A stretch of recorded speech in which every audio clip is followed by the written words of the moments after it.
question, we are given with two identical inclined planes. They have the same length and they have the same angle of inclination, that is 45 degrees. But there is one difference, that one of these inclined planes is a smooth inclined plane or a frictionless inclined plane, and the other one does have friction in it. It is a rough inclined plane. There are two blocks that are released from the top of these inclined planes. Both of them are going to travel the same distance s. Why? Because we know that both of these are identical inclined planes. But since one of these inclined plane is a frictional inclined plane or a rough inclined plane and the other one is a smooth inclined plane, obviously the one moving on the rough inclined plane is going to take more time than the one moving down a smooth inclined plane, even though they're covering the same distance s. In the question, we are given that the time that the block or moving on a rough inclined plane, it takes 2 times more than that time that is taken by a block that is moving across a smooth inclined plane. We have to find the value of mu, or the coefficient of friction. Now we are going to use the equations of motion for this question. We know that the displacement for the smooth inclined plane is going to be, s equals ut plus half at square. So displacement here, initially the block is at rest, so u is 0 and ut term, that entire term becomes 0. Half of acceleration. So acceleration on a smooth inclined plane is g sine theta. How? Because if we talk about the weight, it's acting vertically downwards and it's mg. From this direction we have mg sine theta, and opposite to it over here we have mg cos theta. Now we know that the acceleration causing force is mg sine theta, and we know force equals mass into acceleration. So if we write it like this, F equals ma, and we know that the force that we're given is mg sine theta. If we cancel this m out, we know acceleration will be equal to g sine theta.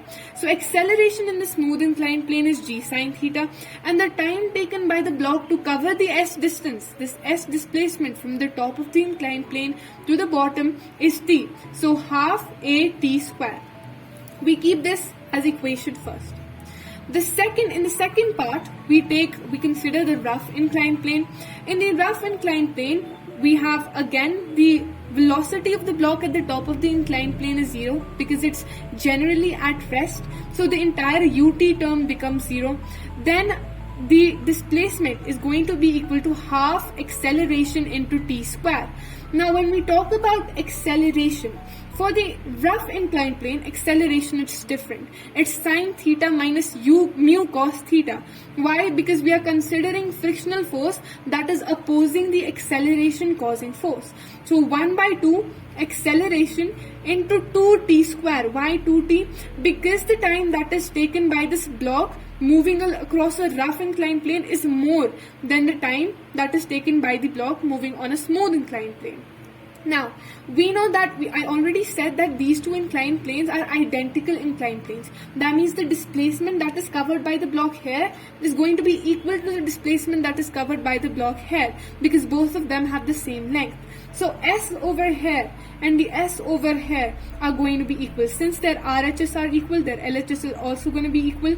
So half g sine theta t square is going to be equal to half g sine theta minus mu cos theta into 4t square.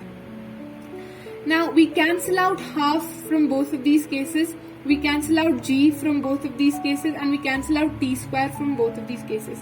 What we get is sine theta equals 4 sine theta minus 4 mu cos theta. What we do here is we transpose sine to this side and cos to the other side. We get 4 cos theta equals 4 sine theta minus sine theta. It is 3 sine theta. We transpose cos. Here it enters into division with sine, and we know sine theta upon cos theta equals tan theta. 4 from here moves into the other side and it gets divided by 3. So mu equals 3 by 4 tan theta. And we know that theta here, angle of inclination, is given to be 45 degrees in both of these cases. Tan 45 equals 1, so this whole term cancels out, and this is mu equals 3 upon 4. Dividing it, we get 0.75. So the coefficient of friction of the rough inclined plane, we get the answer as 0.75.